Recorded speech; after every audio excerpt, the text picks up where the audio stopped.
Okay, Luke DeWolf. I'm in. Okay, Dan Burke. Here, present. Caleb Coates. Not Caleb yet.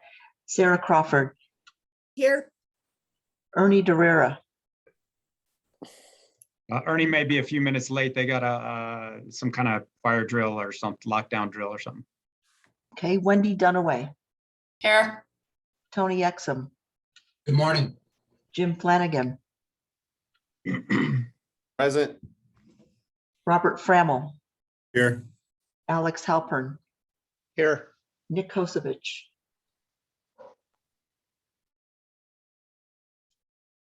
No, Nick, okay. He's got, it says Nick's iPad, just connecting to audio, FYI. Oh, okay, okay.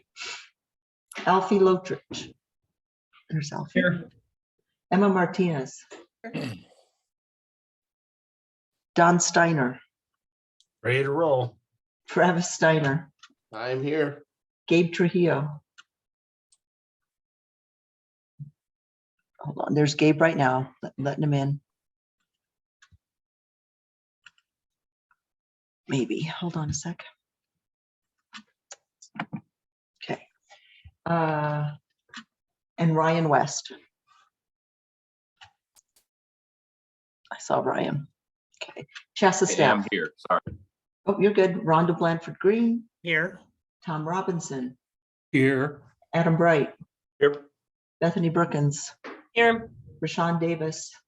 Here. Jen Roberts-Eulig. Here. Justin Saylor. Here.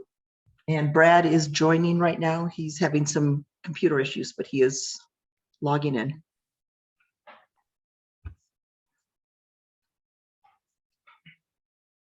Okay, so we're good.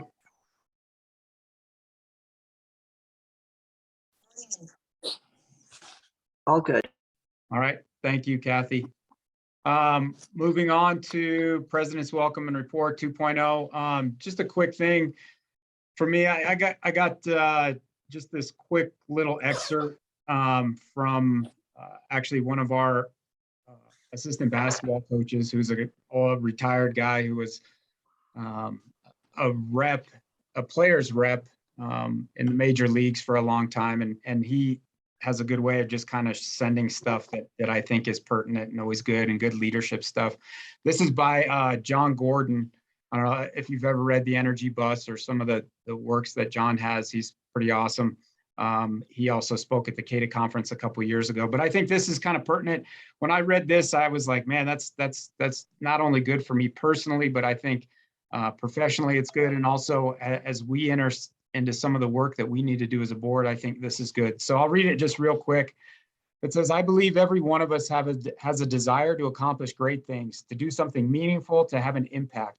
Yet so many of us don't take the actions necessary to create the success we desire.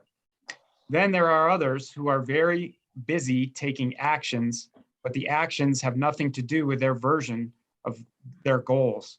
They've become lost in the busyness of life. In my work with sports teams, businesses, and organizations, I have found that the key to individual and team success is to have Zoom focus. Zoom focus helps you turn your ideas and goals into reality and results. Zoom focus helps you focus on your priorities, execute, and create success. Zoom focus helps you take daily steps towards your big picture vision. Now more than ever, it is time for action. It is time for getting things done. It is time to tune out distractions and the noise from the doomsdayers, the naysayers, and focus on what truly matters and what truly will help us create success. In this spirit, here are a few ways to put Zoom focus to work for you and your team. So the first thing he says is create your big picture vision. This might be a goal. It might be something that you have in progress. It might be a project that needs to be completed or a sale you're trying to close. It might be a company objective or a team mission. It might be a book that you want to write or initiative to improve your community or championship you want to win. Identify your vision, and then you'll be ready to Zoom focus and take the next necessary actions to get there. The next thing he says is ask one question. Each day when you wake up in the morning, ask the question, what are the 3 most important things I need to do today that will help me create success and desire? then each day take action on those 3 things. The next thing he says is tune out distractions, turn off the television, stop answering the phone, don't answer your emails right now, talk to your friend later. First, get things done, execute, accomplish, and then feel free to embrace the distractions. Say no and yes. My friend once told me, I like this. My friend once told me, if the devil can't make you bad, he'll make you busy. He reminded me that we need to stop scattering our energy and wasting our time on trivial things that have nothing to do with our vision and goals, and start saying yes to our priorities and what truly matters. Each day we must make choices, and those choices include saying no to people and opportunities so we can say yes to the work that we are meant to do and the success we are meant to create. Focus daily on improvement. I see it in sports all the time. Teams focus too much on winning the championship and forget to zoom focus each day in their practice.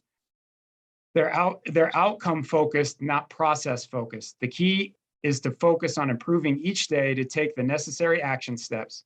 If you incrementally improve each day, each week, each month, each quarter, by the end of the year, you'll see remarkable results and growth. When you zoom focus on the process, the outcome takes care of itself. So I thought those were all things. I mean, I don't know where you guys are at, but I feel all those different pulls, all that different stuff pulling me in so many different ways. And I think that idea of just staying focused on what's most important and making sure that your goals and those things are your priority and you're not getting pulled in a million different directions by a million different distractions and people who aren't necessarily sharing what's most important for you or the organization that you're involved with. So I think that's important for us as we move forward and what we have before us as a group, and then just also hopefully you can take some of that individually. All right, moving forward, item 2.2, 2.2, introduction of our new board member. Our new board member taking over for Wendy Podorf, representing CASB, is Dan Burke. Dan's on, so I'll let him introduce himself real quick. Thank you, Luke. Yes, as you mentioned, I'm taking over Wendy's spot on the CASB board.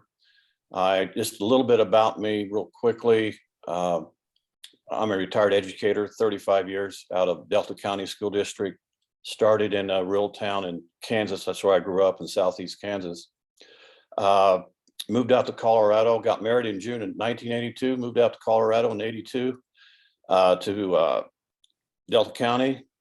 We reside in Hotchkiss. It's out here in the Western Slope. Very nice area. Been here 39 years.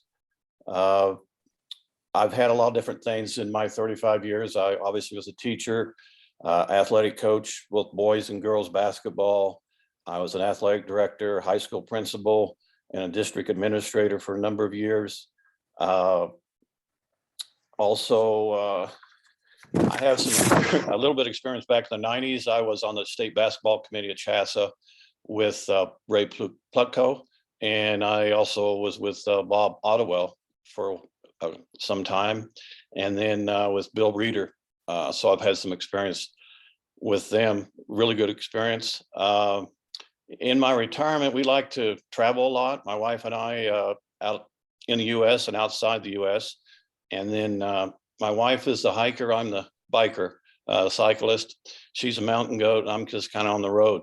I like to bike. We both play a lot of golf, but not as much as we used to. We got into the dreaded sport of pickleball.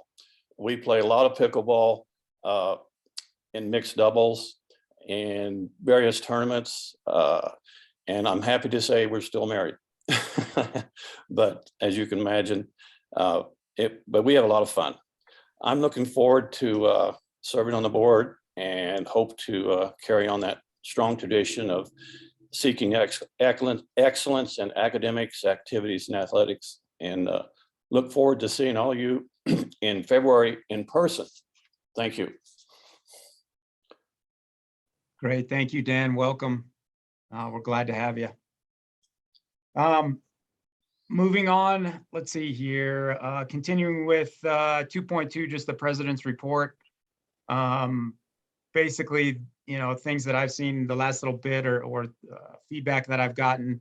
Talked to a lot of people in regards to the posting of the commissioner position. Obviously, a lot of interest in that position. And then, just it's been interesting to have conversations with people throughout the state, athletic directors, some superintendents, just on their feedback, thoughts about the position and about where the organization is at. It's great to hear just the positivity, I think, that I've heard through the state, just related to the organization, where we're at, the association. I think people are excited. They're happy for Rhonda. They're happy for Tom. And they're excited for the association moving forward and to see where that goes. So it's been good. Conversations have been great. It's been amazing how many people have reached out just to touch base and say, hey, good luck to the board. And if you need anything, we're here for you. So I've heard a lot of that. And I'm sure you guys have heard some of that too. Conversation just around basketball. Heard a little bit about some basketball stuff here and there. I've had some phone calls. I think we're going to discuss that a little bit today. But definitely heard a little bit about just what's going on with basketball. And then again, I would just say it's been good, just good conversations, good positivity around what's happening with winter sports, the finality of fall sports, and then looking on to what's going on in the spring, as well as activities. I had a great conversation with an AD the other day just about how great activities are going and the things that some of his kids were involved in through just the CHSAA activities. So I think that speaks to some of the good work that Rashawn's doing and just that focus that we have. Moving on to item 2.3, any additional items that we need to add to the agenda?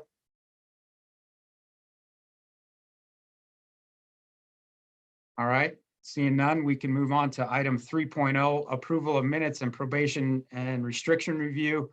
Item 3.1 is approval of the minutes for the Board of Directors meeting for December 15th.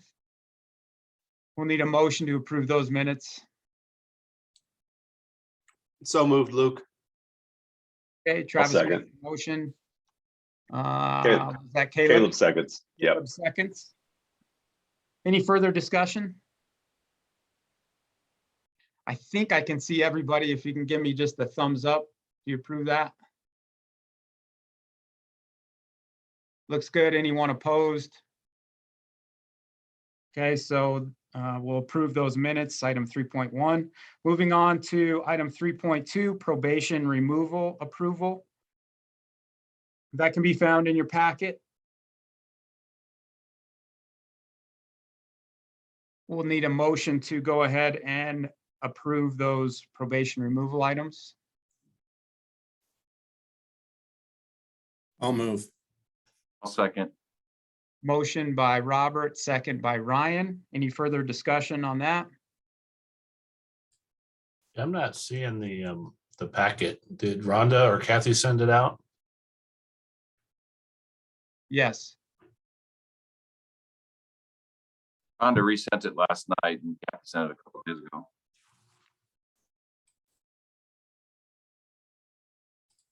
It says forward updated board agenda, Zoom information board and staff only from Rhonda. I also want to comment Still on didn't get it, Don, because we can try to resend it this right now if you'd like. I found your email from Okay. yesterday, so I think I'm good.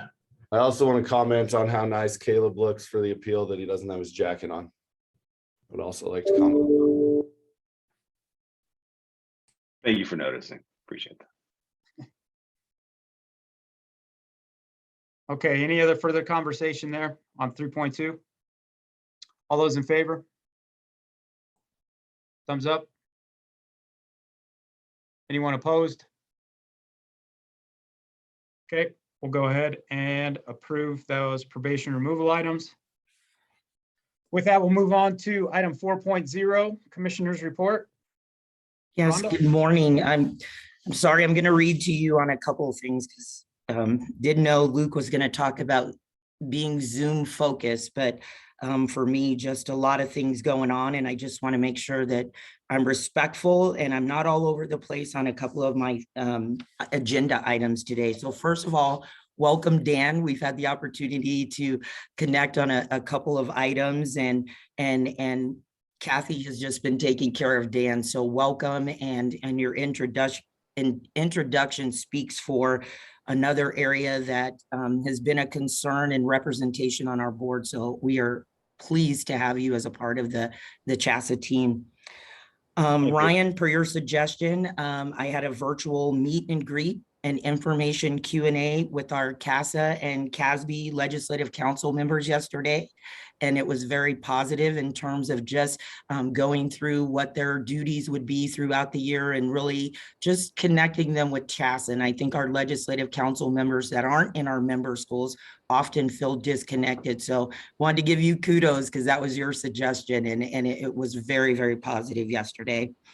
Today, after the meeting, I'm going to send you the board the audit and then some bullet points from our audit group.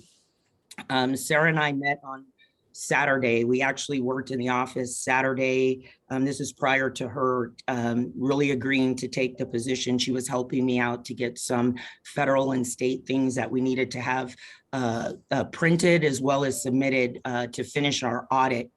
And so today after the meeting, I will be sending the board a confidential draft that will allow you to review where we are at this point. We do need a second set of eyes on the audit before we finalize it. And so giving you the opportunity to at least review it, and then we will look at Q&As as well as a finalization and approval of the audit at your February 9th meeting. Moving on to talk about just kind of how we came to rehiring Sarah. Per my email, I was excited to announce to the board and staff on the return of Sarah as CHSAA Financial Director. In the past 3 months, I have been navigating not only my job, but that of our financial office. I could have continued to put a Band-Aid on the apparent disconnects that the office in that office through June, but as you guys know, that's not how I operate. The decision to go in a different direction, even at the expense of criticism, that there's more turnover, what's going on in that office, I didn't pause for 1 minute to know that we needed to make some changes in that office. Because this was about the financial accountability, customer service, trust, and also recognizing the inability of personnel to transfer their accounting skills and traits to the demands of the job, but really truly about the association and the future health of the association. These 3 months allowed me to reach out to our financial partners, my colleagues across the nation, and the financial point person at the National Federation. It was consensus with all these entities that the position has evolved from a bookkeeper and should be treated as a senior position of an association staff. After the commissioner and the associate, the financial officer should be the next in line. They are the key to an association's financial insight, reporting, and forecasting.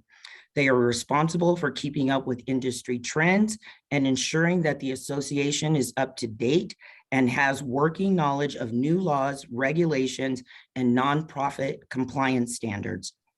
As I worked more closely in the past 3 months with PARA, the state of Colorado, tax attorneys, etc., this level of competency is critical to protect the association from potential ramifications. Sarah and I worked together for hours on Saturday, and through those financial and personal conversations, we knew that she was the person for CHSAA. She and I have given ourselves the next 5 months to redefine this job description and title so that her talents and skills are contributing beyond the office with the intentional impact to the association's overall performance. Several changes have already been put in place to provide Sarah with the resources she and the association will need to ensure success through this transition and beyond. So again, excited to have Sarah on board. This wasn't about me. It was about where we are as an association, where we need to be as an association, and having confidence around the financial health of the association. I'm open to any board members' questions or comments regarding the rehiring of Sarah as our financial director.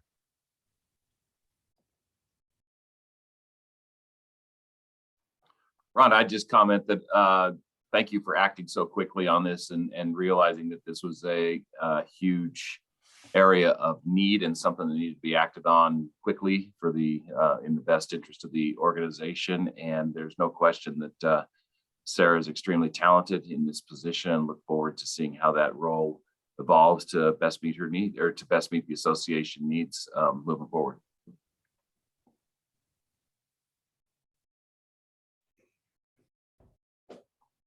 Hi, Jim. Hi, couple of questions. So from what you've said, the position has not been defined, or it has been defined as this is what she's becoming more of like an assistant commissioner role? Is that like according to the pay scale and things? Are you guys determining that and you're going to get back to us? Well, I guess my answer to that question was the reason Sarah left and in the first place was because of the ceiling of a director of finance job. And I mean, I'm not saying this in a critical way, but her skill set was one where she doesn't want to process membership fees and dues and answer questions about why someone charged for music, right? She wanted something that was bigger and allowed her to be more involved in just the bigger picture of the association. So the job title is defined in terms of a director of finance, but we are looking at what that would look like if the title was director of finance and operations. We talked about her taking over tournament and playoff and finance, right? And really leading that committee from here on out, being more visible with the budget committee. So yeah, the job is currently defined, but where we need to make sure that we retain Sarah and also leverage her talents for the association. We will, in the next 5 months, really define that position, bring it to the budget committee, and then bring it to the board of directors sometime in May or June. But right now, she has agreed to operate under the current job title, but she's already, as of Saturday, expanded that out. I mean, I'll just give you a quick, I called Sarah because I had some concerning emails around some quarterly tax reports that needed to be filed, not only for the forgiveness of our PPP loan, but also for the state of Colorado that our association has to file quarterly. And those had not been done. And I was getting email alerts regarding those. And so I reached out to her, and I need to say this as well. Kinsey, even prior to Sarah, was also willing to come in and assist me to get through what I needed to get through, at least for the start of the year. So that speaks volumes. And I do want to do a public shout out to Kinsey as well. But Sarah and I met on Saturday, and again, it was probably, we came in at 9, we left the office at 6:20. And just her level of competency in producing reports that our auditors, our bankers had been asking for 2 months. And so it's just, we're in a good place. And she wanted to come back, and this association needs her, especially during this transition. And just looking forward to working with her. And I read to you kind of a timeline of where I've been for the last 3 months in terms of how do I define this position so that the association is positioned for success. And I feel like we're in a really good place.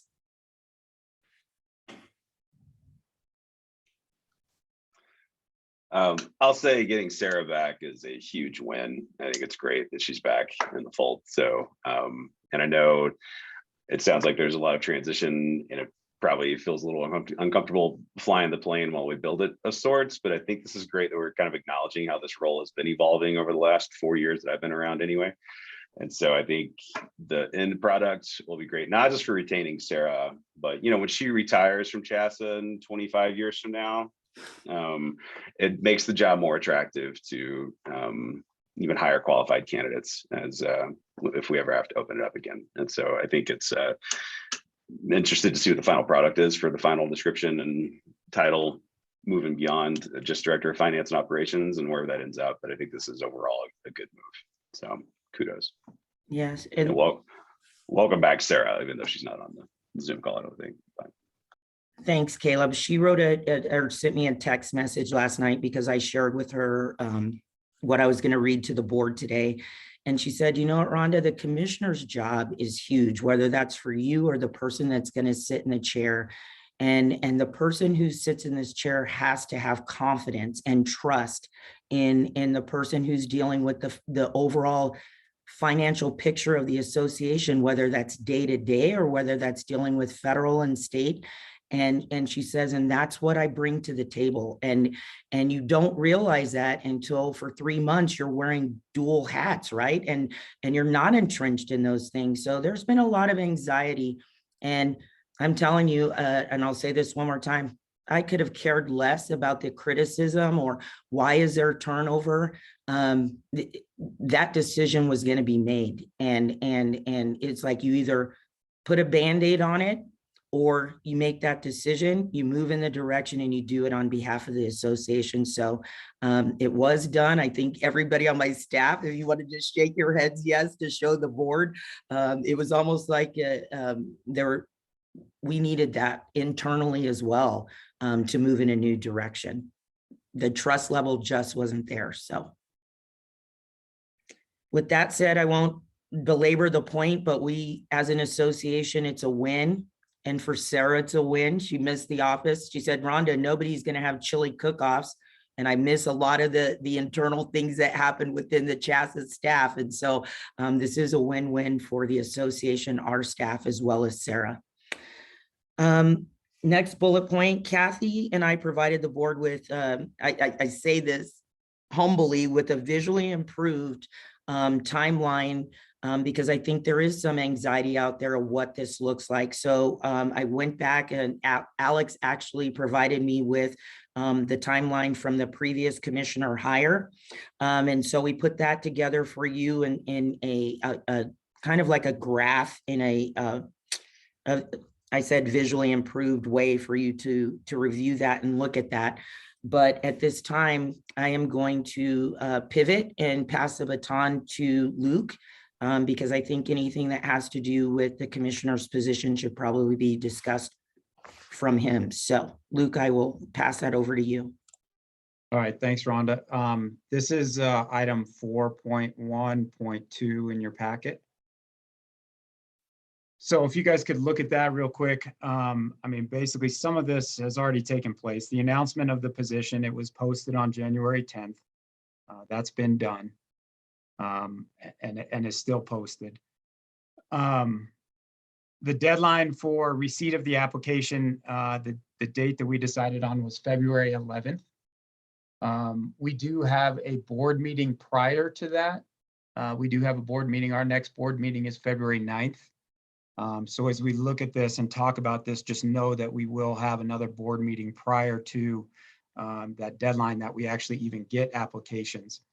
The selection of candidates to be interviewed doesn't happen until February 28th, and then interviews are slated for March and April.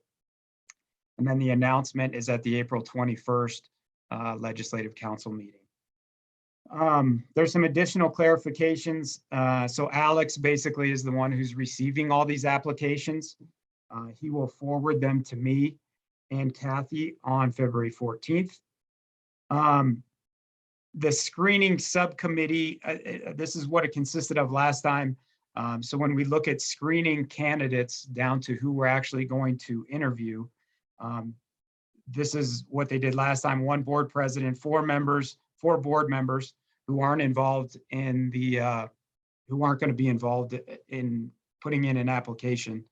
3 assistant commissioners, 1 executive assistant, and then Kathy will also be involved. The screening subcommittee, again, this is similar to what they did last time in the hiring of Rhonda. Subcommittee meets at the CHSAA office at 8:30. Subcommittee selects the finalists to be interviewed. Alex contacts them and confirms the interview process.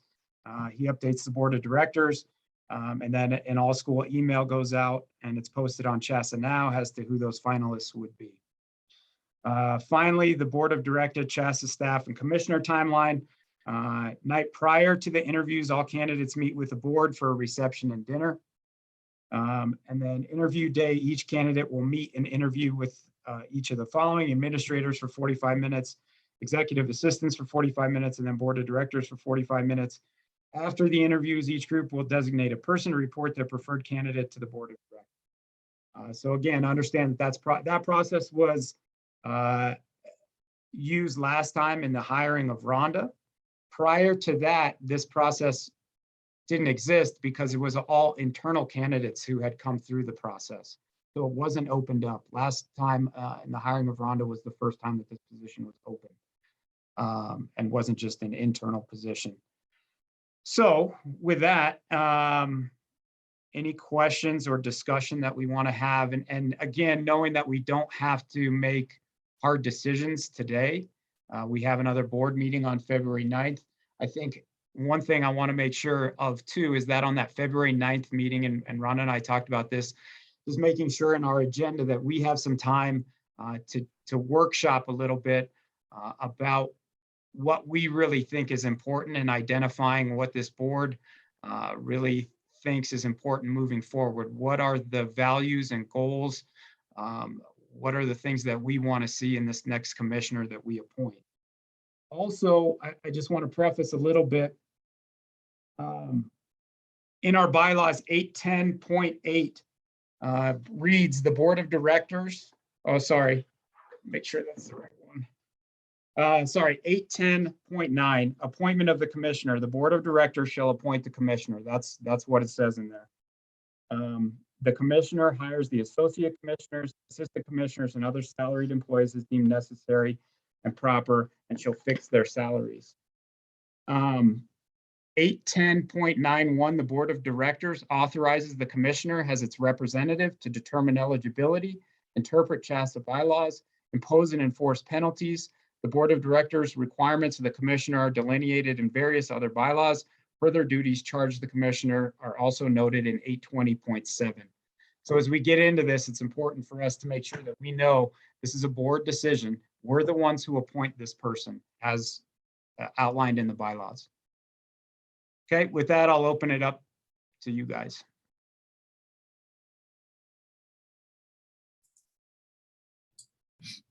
Is there any particular makeup of board members that we're looking at? You know, new members, old members, whoever wants to be on it, or what's that look like in your mind, Luke?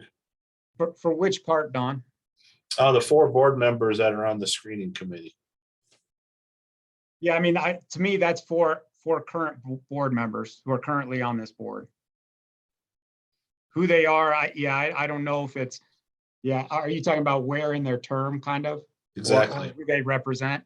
Yeah, I don't know. What do you think? I know that probably the older board members have experience on the board, but obviously the newer board members will probably be working closer with the commissioner, than say Caleb or myself that are going off here this year. So this seems like you might want a mix of old and new, in my opinion, just to kind of cover the bases. Yeah, I think that's probably good. Personally, I would trust anybody on this board to be on that, but that's just me. Ryan? Luke, do you want us to, like, if we have interest in being on that screening subcommittee, do you want us to reach out to you and put together, you can get an idea or feelers for who wants to be or who's able to be a part of that process? Obviously, we'll all be a part of the interviews and the selection and that part of it. But as far as this screening subcommittee, what do you want that to look like? Do you want people to reach out to you if they're interested, or do you have another idea? Yeah, no, I think that's good. I think definitely reach out if you're interested in being a part of that screening process. I think as much as we can, and to Don's point, I think just making sure that we have just a diverse mix of people on that group. right? And then my second comment would be, I think it's, like you stated, it's very important that when we get together on our next board meeting, was it February 9th, that we definitely spend a great deal of time going through our wants, our needs, our looks fors, our qualities that we're looking for in a future commissioner, that we are all on the same page on that before we even enter into the screening process and the interview process, that we dedicate time, whether that's executive session or whatever that looks like. But I think we really need to make sure that that's a focus of our February 9th meeting. Yeah, I completely agree. I think the other part of that, just to think about too, is, one thing that's nice is I think we've done a lot of groundwork in identifying what's important to us and what's important to this board at the beginning of the year, when we had our first initial meetings. And so I think we can use some of that as a jumping off point. And we did a lot of work looking at the CHSAA mission, and just the vision and goals of the association too. So I think those are all great starting points, but definitely we'll need some time to make sure that we identify what's most important.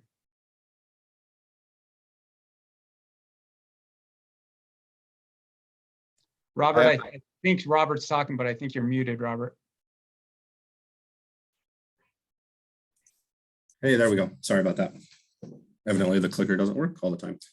So a couple things. One, I think you can tell that there's been a ton of thought and ton of commitment put into the activity or into the timeline and everything already, which I think is huge. I would encourage all of us as board members to reach out to whoever we represent to make sure that we understand the quality, not just what we think, but the qualities that everybody is looking for in the next commissioner. I do think, so this is a huge job. And I mean, I look at it, it's similar to superintendent, but different enough that there are some similarities, but it's a massive job. Honestly, you couldn't pay me enough to do it. Sorry, Rhonda, there's no way. But I think this is a good time also.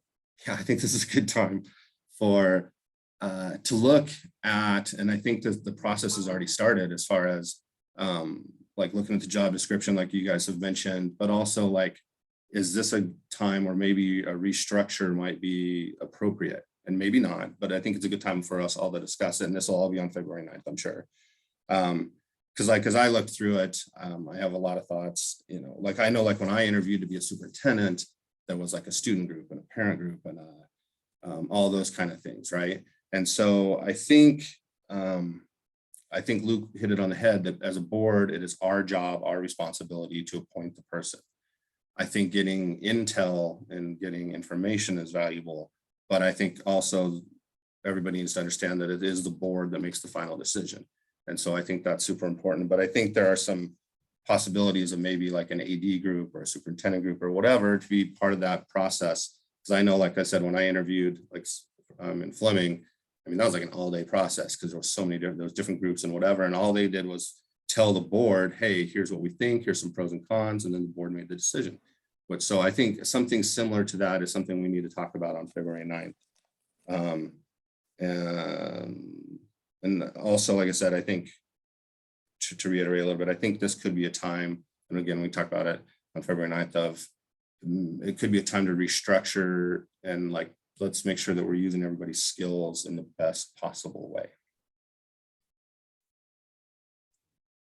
And I'm Robert, absolutely. I just want to say this just because I know, and I tell everybody all bets are off, right, for the next 5 months, but I think the same group that would like to see you guys restructure are the same group that wanted to evaluate me, wanted to be involved in just really truly interfering in the board's power structure or what the board, and I agree with you, if there was possibly something that would impact the association in a different way, but I think it's going to be so important in this process that the board maintains their role in hiring this person. And this isn't a collaborative type of decision where you get 90 different opinions on the leadership. You guys are the experts in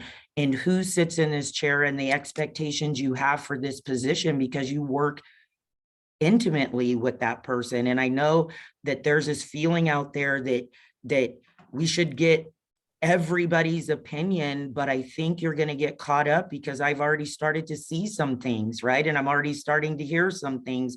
We need someone who listens more. We need this, and this. But I think you give away any part of that bylaw that says that this is your decision. And I think that it's just going to open the door for the future, where the board's power structure and the roles that you have with the commissioner are, well, you did this for the hiring, and now we think that we should have a voice in this. And so anyway, I just because I was part of a conversation last week about some groups that want to be involved in this process, and actually submitted some ways that you guys should look at how you're going to do your business. And I just wanted to say, you guys will need to be cautious, because there's a lot of people out there that want to be involved in this process. And yes, you hear them, but this really is a board decision, and that needs to be communicated to your membership.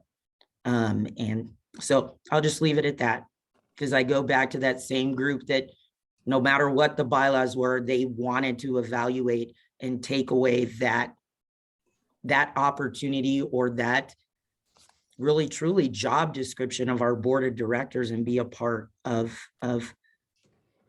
not being in their lane. But this is your lane, and this is huge. And I just feel like the board cannot let go of what that bylaw says. This is your hire. This is your commissioner. And I'll leave it at that. Luke, I have 3 questions in regards to what you said on just the timeline piece, not about what we're going to discuss on February 9th. Number 1, would it be helpful if we all sent you when our spring breaks are? I know that I am planning to go with my lacrosse team on a trip, so it would be tough for me to do anything over that spring break timeline. Would that be something you would like all of the board of directors to send you, since it says March, April will be interview times?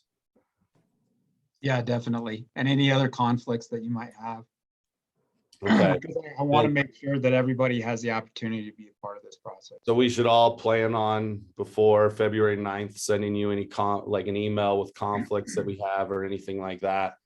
My big one was spring break, because I know I'm going with my lacrosse team to California for their spring break trip. So I just wanted to make sure that I got that your way. And I don't know if anybody else has like plans that I think we should try to plan around that now.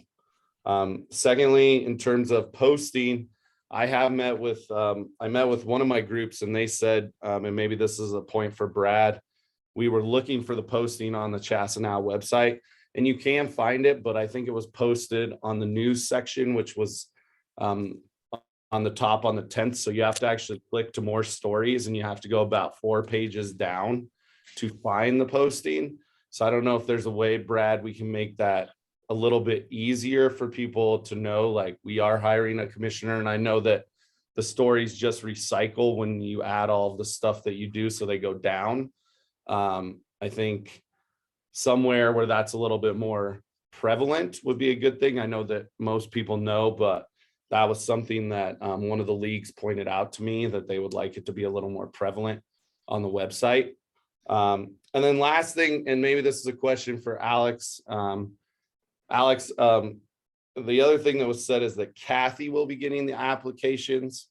And I guess I'm wondering if that's standard protocol, or if it should just be Alex getting the applications, and what the protocol is in regards to that with the timeline. Thank you. This protocol was assembled by the board that was hiring when Paul retired.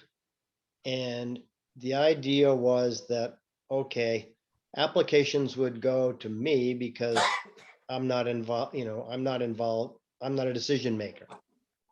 And they would be confidential until until the deadline had expired, and then they would all be shared. So it was a secure process. So it would be best, and the way that we did it before was they were actually sent to me. That way, nobody can say, well, somebody was fiddling with the process or anything like that. And I will not disclose who has applied and so forth until that cutoff date. I think it's February the 14th, at which time I'll distribute to Luke, and Luke will distribute to all of you. But they should go to me. So they should Jim, I not, would say the reason why Kathy is involved, no different than when Donna is, because there's a lot of administrative work that has to go along with sending out information, logistics, again, secretarial work to assist Alex to communicate with the applicants. And so unless we're looking at having a temporary assistant brought on board to de-escalate what trust issues someone may have around her being in that chair and being able to assist Alex. That is why that they went to Donna, and we just followed the process with the current commissioner's assistant, which would be Kathy, assisting Alex in the communication to applicants, emails, all of those things. I just want to be clear. My question has nothing to do with my trust of Kathy. I trust her completely. I'm trying, I guess maybe it's more of a protection of Kathy to a certain extent, that she's not like, as she is in that position, and I'm assuming, Kathy, that you're going to stay in that position. It's one of those things that I believe protects her more in that capacity. And, Alex, you can speak to it and whatever Luke thinks. And then Brad, I'd like to know if we can repost the position so the groups that talk to me can, know that, and then I'm going to stop talking. Yeah, we can easily find a more prominent place on the website to put it in, and we could just kind of have it in a running rotation on that main page too. That's really easy to do. That's not a problem. My memory may be incorrect about what happened before. I seem to recall the applications coming directly to me. But it's possible that they did go to Donna and then to me. And, I'm okay either way. I mean, my feeling is that, it's just an email, right? So you send the email to me, and there's really nothing for me to do. I get the applications, and of course they do have to, sometimes people did send in their applications, and then they didn't send in their information or something like that, or their letters of recommendation until later. But it wasn't hard to, it wasn't an administrative task. Now the administrative task kicks in once all the applications are in, and I distribute them to Luke, and at that point, I think the way that's set up is that, well, your committee selects, the people to be interviewed. I think last time it was 3. And then since I was the contact point, I have a form letter that I sent to the people who weren't selected, and one of the ones to the ones who were selected. Once those people are selected for interviews, it can all be managed, by Kathy or whomever internally. Yes, and that's where Kathy doesn't come into play until after all the applications are submitted to Alex. So Kathy never receives the applications, nor does the CHSAA office. It's when you get to the subcommittee portion of the process, and whoever the subcommittee, those packets will have to be collated with all of the applications. There are some administrative duties within the office that Kathy would need to put together everything that you all will need for your subcommittee meeting in the office. And so that is the only reason why Donna in previous and Kathy now would be a part of the process. And it's really about organizing the subcommittee and any communication that would then subsequently go out to the candidates. But Alex is the forefront and the primary person of all applications. And then it trickles down to Luke and Kathy after that point. And that makes complete sense to me. I guess maybe I was confused by what was said originally, that it goes to Alex until February 28th, and then Kathy gets them to collate and do that. That makes complete sense to me. So sorry if I misunderstood. And I'm looking at the post. I don't see anywhere where it says to email to Kathy. And maybe I missed another communication somewhere, but it seems pretty clear that the process just says to email to Alex. Yeah. And the only time you see where Kathy comes in is where we provided you, the board, with the timeline today, because I think there were questions about what happens after the posting and the job closes. So that's what we provided you today. And then if you will go to the additional clarification of logistics for the boards, that's when you see Kathy. And then it's only about the organization for this subcommittee, and then whatever instructions he's given by Luke and or Alex in terms of communicating with applicants after the subcommittee. So nothing in the job posting has any CHSAA staff member involved. It's all goes to our legal counsel. Luke, just for clarification, on that document that we're looking at, under the timeline, it shows selection of candidates on February 28th. And then below it says that the subcommittee will meet on February 23rd. Are those to be the same? Should those be the same date, or is that two different things?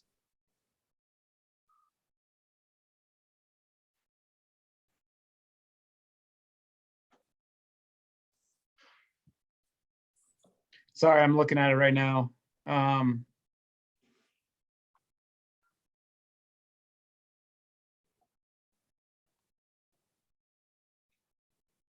thinking it's supposed to be the same date for both of those things. I just don't know which date it is, the 28th or the 23rd. I would say if the subcommittee's meeting on the 23rd and your subcommittee makes their decision and you're walking out of the door with your candidate selected, then the selection of candidates to be interviewed on would be February 23rd. In that timeline at the top of the page can be edited to say the 23rd, and then it would align with the conclusion of the subcommittee meeting. Yeah, I think that's right. I thought there might have been some reason that we talked about that February 28th, but I agree. I think walking out of that meeting, you're probably going to know. I think you would know. I don't see why you wouldn't, who you're going to interview. Let me just double check on that one and make sure. But yeah, thanks for bringing that up. That's a good point. Let me double check.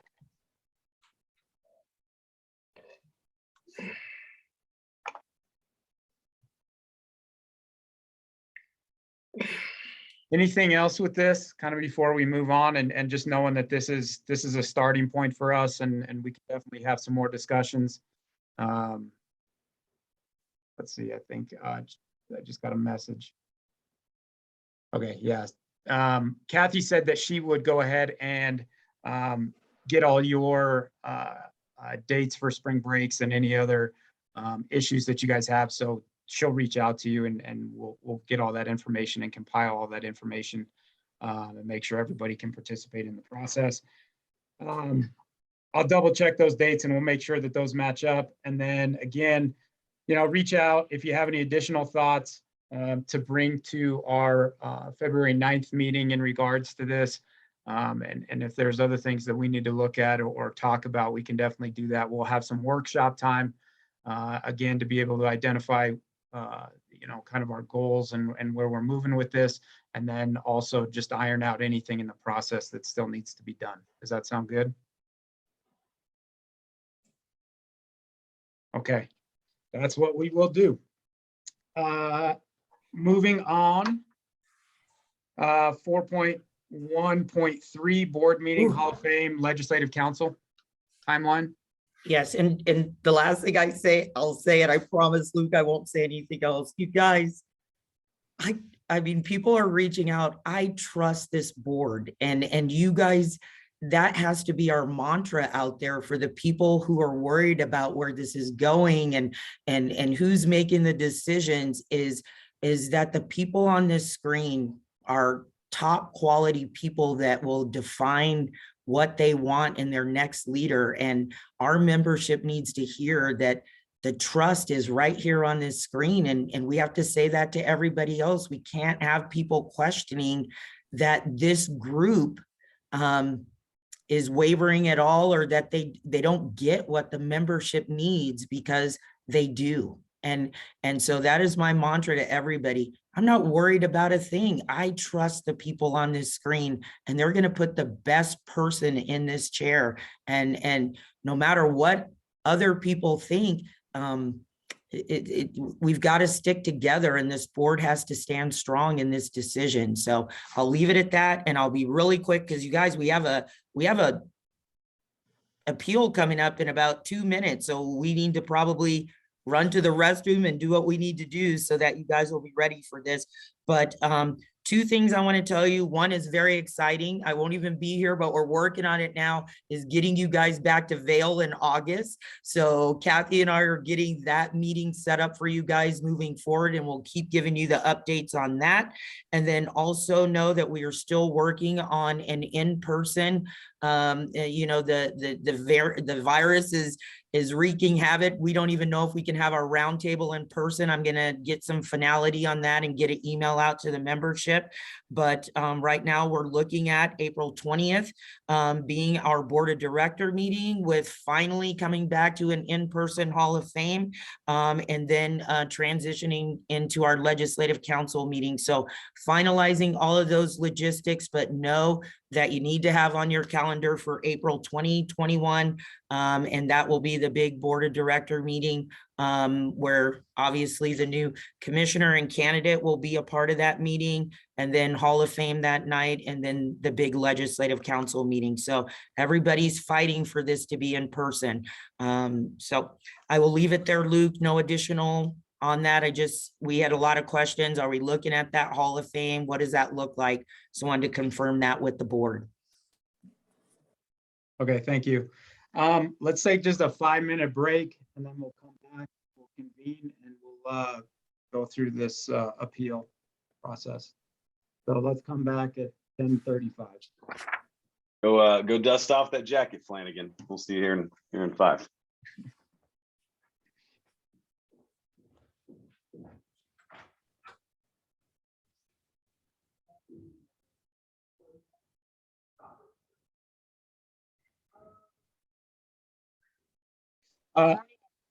There it is. 5.0 staff updates. 5.1 is Rashawn. Hi, all. I just want to say the Activities Directors Conference was held on Tuesday, and it was amazing, in short. I will say first, though, thanks to the team here for sure in the office, for supporting this and really helping plan and work with me on an agenda that got a message across on what we do here, while at the same time asking ADs, activities directors, kind of what they need and where they're at and how we can continue to work together to build. For activities directors, it was a first, and so it was glorious. They have not had an opportunity to be together in the way that athletic directors come together. And so it was much needed, and they look forward to connecting in the future. The write-up that went on the website was great. So thanks to Dan and Brad for that. But as Jim said earlier, it was crazy because the article went up and we got a lot of thank yous and a lot of, man, you've reignited a passion in what I do, and you've given me some direction. But then again, as Flanagan said, the next day it was gone. So we had our 15 minutes and then it got lost in the feed. So, but it was a really great day, and we look forward to connecting with activities advisors again in the same way we do with athletic directors in the future. So just a great day, some really good share out stuff, and a whole lot of positive for what we do and how we can help activities directors. Great, thank you, Sean. 5.2 wrestling tickets, Mr. Bright. Yes, sir. Thank you. In your packet, you'll see there's a form there towards the back. If you are interested in coming and watching and supporting our student athletes at the state wrestling tournaments, you can fill that form out.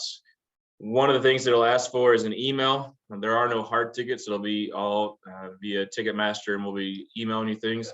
If you have a Ticketmaster account, give us that email and we can send it directly there. If you do not, that's okay. We can just use your personal email and email it to you.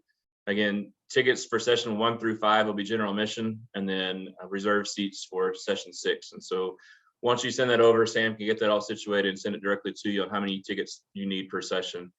One other thing I did want to just kind of bring up as we start getting closer to state wrestling, I'm going to be sending out as soon as this meeting is over, just a communication to our schools again, just reiterating what the policies are at Ball Arena, and also trying to do what we can to offer assistance on some of the spectators who may not be vaccinated. And so giving them links as to where they can go get the free tests that the Biden administration has offered up. Hopefully those can get here in time, but also where can you go in the Denver area? And then also, thirdly, there is an option to get tested on site. They don't have the capacity to do hundreds or thousands of people at a time, but it is an option. There is a cost involved with that one, but it's an option for them. Just want to make sure everybody understands what the situation is and what their options are. And then, as we've communicated already, the participants, meaning your student athletes, coaches, team personnel, et cetera, they'll be certifying that they are okay. They won't be checked at the door. And there'll be a link that we'll create on CHSAA Now the week of the tournament for guys to go on there and just simply click that they certify. That's all the Ball Arena folks asked us to do. And so we're going to go through that. One of the questions that keeps coming up also is what kind of test is involved. Does it have to be a PCR antigen test as far as your students and coaches? We're just asking you that you certify that you that they're negative or vaccinated. So it has not come to our attention what kind of test they're asking for. And the other question I've had a couple of times now is, what does fully vaccinated mean? And on the Ball Arena website, that just says that you've had your 2 weeks after your second shot or 2 weeks after your single dose of the Johnson & Johnson. No mention of any type of booster requirement for being fully vaccinated. So just want you guys to know that we've communicated with our ADs a couple of times. We're going to send this back out again. Hopefully that information gets out to our spectators that are coming and those that will be impacted that way, so they have a good heads up here a month out on what they need to be looking for.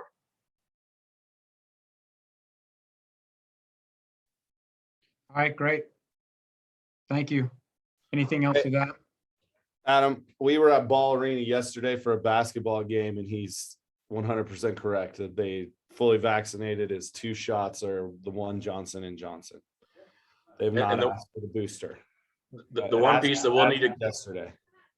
The one piece we'll need to communicate, especially with our folks that are coming from out of town, when they're saying 72 hours time stamped on your test to be able to get in, it's not going to go to 73. So we need to be realistically, if I'm speaking with someone and I'm candid with them, I'm telling them it's going to take 2 tests if you want to come to Thursday, Friday, Saturday. The odds of waiting until 4:30 or later on Wednesday to get your test taken, which would get you in on Saturday, the odds of having those results back by 10 o'clock on Thursday morning to be able to get in, that would be the tough piece. So if people ask, that's what I'm telling them. It's a gamble. You could do it, but I can't guarantee when those results come back. So, but yeah, thanks. I've been a couple of times. It's running smoothly out there. We just want to make sure everybody knows well in advance before they get there what's going to be, what they need to anticipate. All right, great. Thanks, Adam. Next, 5.3, Bethany basketball update. Okay, awesome. So just a quick update about basketball. The committee meeting, the formal committee meeting is next Wednesday, and Lakin will be or has already sent out today the agenda to all of the membership. We have not received any formal proposals from the leagues. We are operating as status quo with the 6 classifications, and just a huge thank you to all of the work that my committee has already put in to establish proposals and to seek input from league presidents and their constituents on this process. And so we are operating as a go for next Wednesday, and we're excited about the league meeting, or excuse me, about our formal committee meeting. With that being said, I know Ernie also asked to have this agenda item on, and so I'll turn it over to him for an update on his end. And that's strictly what it's going to be, is a update, kind of informational. As Bethany mentioned, league presidents, looking for input from the league presidents. So one of the league presidents got a meeting together of the league presidents throughout the state during the National AD Conference. This was one of the agenda items that we talked about, and they asked that I bring something up with the board of directors. Quite frankly, it's one of those things where I think the majority of the league presidents felt like the push to go to 6 classifications was a little bit rushed, and possibly kind of got lost in the shuffle, if you will, with the stuff going on with football. But at the same time, when you look at the issue with the 6 classifications, and I think Bethany would agree, is the issue of districts for 3A and or 4A. With the number of leagues that we have that are multi-classification leagues. For example, I'm at Severance and we are 4A, playing a 4A, 5A league. The majority of our teams are 5A. They will definitely not have districts, if I'm correct in that assumption there, Bethany. Correct. Yeah. But 4A may have districts. That's not been decided yet. Same thing with 2A. 1A and 2A will definitely have districts. 5A and 6A definitely won't. 3A and 4A, it's kind of up in the air. So when you are in a mixed league, whether it's 4A, 5A, 2A, 3A, 3A, 4A, you may have some teams that have districts and some teams that don't, which limits some of your league teams to 19 games and other league teams to 23. And depending on the size of your league, it may have a dramatic effect on what you can do league-wise.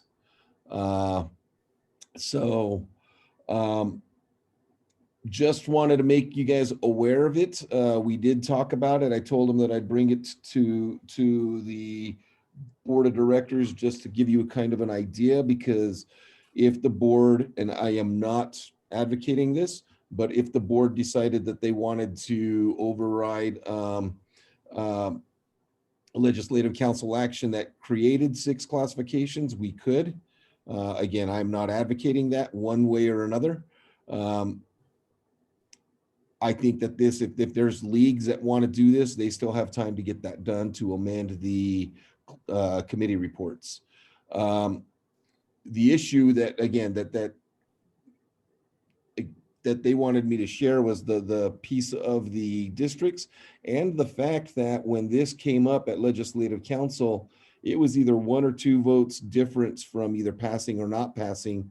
And then that was at the supermajority level. I think we had 66% and we needed 2/3 in order for it to be defeated. So, even though we're at 6A classification, the majority of our legislative council members did not want to go to 6 classifications, if I remember that correctly. Is that right, Bethany? I don't know, Ernie. I don't have those votes in front of me. Sorry. Okay. So just wanted to share that information so that you guys are aware as board members. So if you start hearing from people in your leagues, whether it's league presidents or something else in that manner, you have the background information on what was going on, so to speak. So again, I'm not advocating that we take any action. I think that needs to come from the leagues if it's going to happen.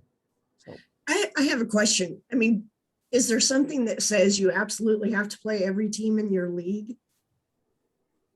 I mean, isn't that something? So no, sir, you don't have to. But that's how you determine who your league champion is and how and league champions get automatic representation into the bracket.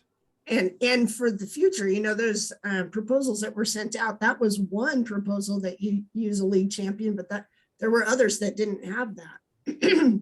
So I don't know, maybe that's the issue. Maybe we don't need to look at league champions, which I'm not in favor of anyway.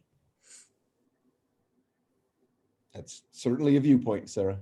I think what you're saying is that the leagues can bring this forward to the legislative council if they don't like it, right, Ernie? I mean, that's your opinion here. I mean, we're not going to do anything with it, and the leagues can bring this forward if they want to, and they can vote on it. Right? Absolutely. I am not advocating any action that the board take. That sounds good. Yeah, I just want to again emphasize the amount of work that the basketball committee has already done. We've sent out 2 surveys to league presidents already. We've had about 10 meetings to try to figure out appropriate proposals to get on the same page with our constituents, et cetera. And so the basketball committee is moving forward with 6 classifications as approved. Yeah, I know they've put in a ton of time. Please tell them thank you from us. I mean, I know a couple of those members, and they've put in a ton of time and effort and really done a lot of outreach with our league, and it's greatly appreciated. And I've heard from membership too that the surveys and just how that committee is being run and that everybody's voice is being considered is just appreciated. So thank you for all your work on that, Bethany. And just continue to just keep us in the loop how it goes. I know it's not easy reinventing it. Staff updates 5.4 Spirit update. So just a couple quick things here for Spirit. So really, if you guys saw in your packet 4110, we're just adding some language that really puts us in line with what we've all been doing. And that's just that we move past the competition in December, and we still are doing sideline, obviously through basketball, and some choose to do some things in the spring. So that really is just, you can see that language there. We kind of put the rationale, pros, cons. I think the cons is just that it hasn't been clarified to this degree. So you'll see that there. And then I will be bringing a Q&A along with that. I think we do have some members that think that if they're not in the competition realm of Spirit, that they are not needing to be sanctioned through CHSAA. And so we just needed to clear that piece up with a Q&A. So no matter whether it is a competition team, it should be your Spirit team on the sidelines as well, and or a curricular team. If for some reason you have a class within your building or a club, if they're going to be at any sanctioned basketball or anything that you offer, they do need to go through that process. And again, both of these help with liability and protecting our member schools. So you'll see both of those come through. Any questions with that before I move on to 5.5? Am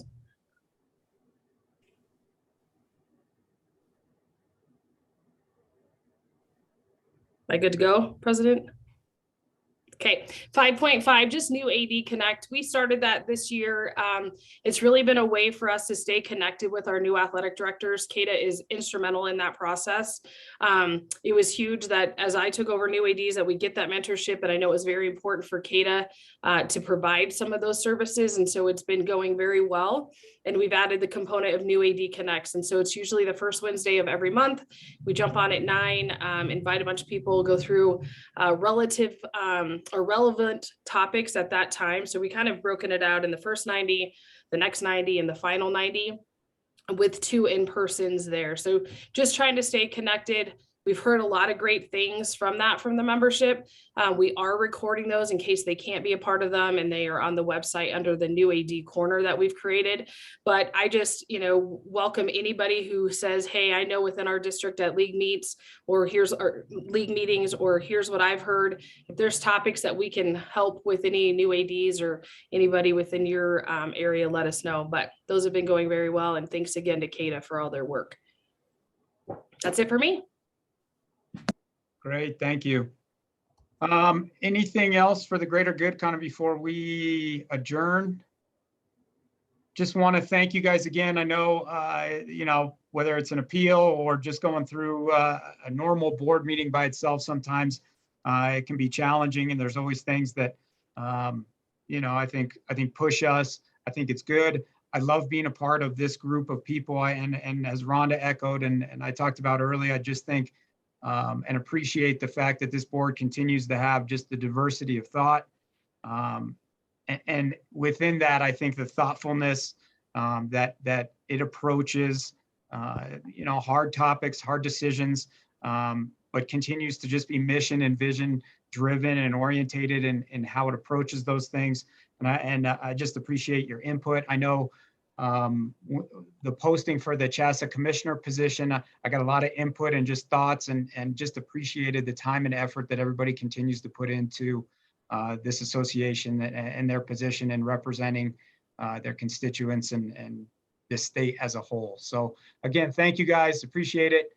Our next meeting is Wednesday, February 9th. We will get some information out on that soon. And then Tuesday, February 1st, just make sure you're aware that the CHSAA roundtable is going on, and good opportunity to talk more and get input about what's coming up in terms of bylaws and legislative council meetings. Anything else? All right, officially, our meeting is adjourned. Thank you. Thank you, guys. Have a great rest of your week and your weekend. Thank you. Thanks, everybody. Thank you. Take care. Hey, Rhonda, you're still on. I'm back. What was the results of the vote? Okay, so I'm gonna say